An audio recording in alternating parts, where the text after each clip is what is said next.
Well, saying we've had a mild winter so far would probably be a bit of an understatement. December and now January, both unseasonably warm. That's right, and as WVUA 23 student reporter Taylor Newman shows us, that can be a blessing and a curse for farmers and gardeners. Swelling buds, blooming flowers, green grass and shrubs. In January, plants and crops all over Alabama are starting to bloom earlier than they are supposed to.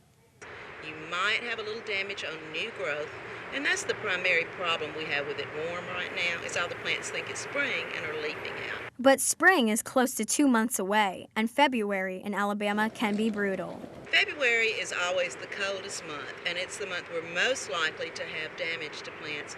Right now, nothing has happened that's going to hurt anything. It's dropped down into the teens once or twice. What we look for is going down below freezing and staying there more than 24 hours. This will kill more plants. But established plants that have been there at least a year in the ground have a good enough root system that most of them aren't going to have any problems. Shrubs and azaleas like these have been here for a very long time.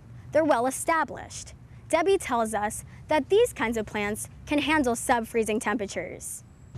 However, if you have blooming plants like these and they're important to you, Debbie says you might want to cover them up.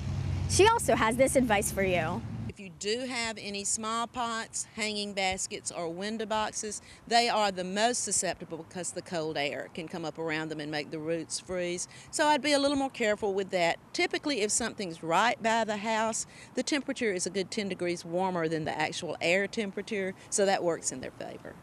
Right now, your budding and blooming plants are not at risk, but don't mistake this warm spell for an early spring.